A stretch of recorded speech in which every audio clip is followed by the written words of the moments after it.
Ceritain dong terbentuknya alam semesta. Ceritakan kita mau menjelajahi galaksi Bima Sakti nih.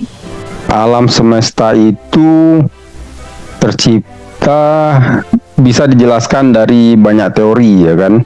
Ilmuwan mengamati dari zaman dahulu, dia mengamati apa yang terjadi dengan alam semesta. Nah, baru mereka membuat beberapa teori. Salah satu teori yang paling terkenal itu adalah teori yang dikenal dengan nama Big Bang atau ledakan besar. Nah, di ledakan besar itu pada awalnya, jadi kalau kita lihat mungkin di waktu di ke-0 itu terjadi suatu ledakan besar. Nah, ledakan besar tadi menyemburkan banyak materi dan energi sehingga dia berhamburan. Itulah awal terciptanya alam semesta. Nah, kemudian alamnya itu mengembang terus kan dari hasil ledakan tadi, kemudian materi-materi tersebut saling berputar sehingga dalam waktu yang lama ada yang dikenal sebagai awan nebula. Nah, awan nebula itu bisa berputar. Nah, waktu yang lama terus perputaran tadi akan menyebabkan timbul yang muncul setelah miliaran tahun, ya kan, apa yang kita kenal sebagai galaksi. Nah, di galaksi itu terdapat dari banyak benda langit, ya kan. Benda langit di galaksi itu macam-macam.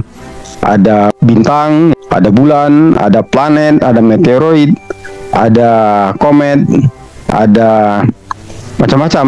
Nah, itu galaksi. Nah, di galaksi itu kan ada bintang. Nah, bagaimana bintang terbentuk? Nah, ini dia. Kalau kita lihat bintang, contoh bintang adalah matahari. Matahari merupakan salah satu bintang yang ada di galaksi Bima Sakti. Artinya apa? Di galaksi Bima Sakti terdapat banyak bintang yang lain. Nah, bagaimana bintang matahari tadi terbentuk? Ya, mulai dari suatu awan molekuler, yaitu kabut nebula tadi yang berputar, dan perputarannya semakin lama semakin cepat. Sehingga perputaran semakin cepat tadi dan tarikan sesama bahan yang ada di awan tadi akan menyebabkan banyak massa awan yang terkumpul di tengah-tengah awan yang berputar tadi. Nah, kemudian bagian sisi awan itu akan semakin menipis sehingga kita akan kelihatan seperti seolah-olah piring yang berputar terhadap sumbunya. Nah, akibat perputaran tadi, ya kan, massa yang ada di pinggir tadi akan terlempar. Nah, massa yang terlempar tadi akan membentuk ya planet-planet dan juga bulan serta benda langit lain seperti asteroid. Dan semua benda tadi tetap mengitari intinya yang mempunyai massa yang paling besar.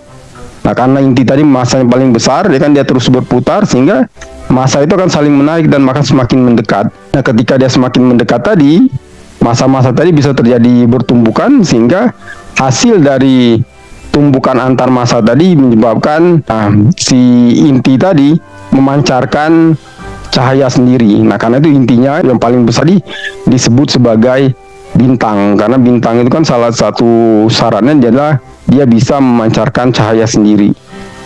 Nah, itu terbentuknya matahari. Kemudian di sekitar matahari tadi kan sisa-sisa bahan yang ada di piringan tadi membentuk planet yang lain. Dalam waktu yang lama ya massa yang ada di sekitaran inti tadi banyak. Nah, dalam masa yang lama dia saling berputar, saling mendekat, saling tumbukan sehingga bersatu terbentuklah planet-planet yang kita kenal sekarang ini beserta benda-benda langit lain, asteroid, komet dan sebagainya. Begitu mulai terbentuknya alam semesta sehingga kita bisa melihat adanya sistem galaksi dan juga sistem tata surya kita.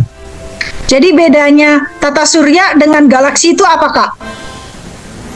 Nah, kalau galaksi itu tadi kan kumpulan dari beragam sistem yang mengitari bintang. Jadi di galaksi itu ada banyak bintang.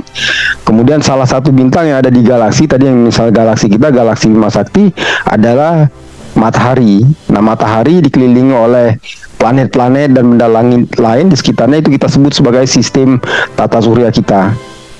Oh, berarti ada banyak galaksi ya, Kak? Iya, kalau di alam ini banyak sekali galaksi.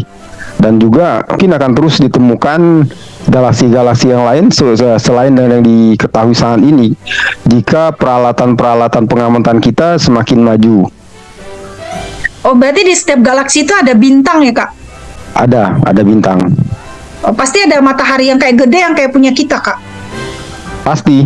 Selain galaksi Bima Sakti, apalagi yang ada yang sudah pernah ditemukan? Salah satunya adalah galaksi Andromeda.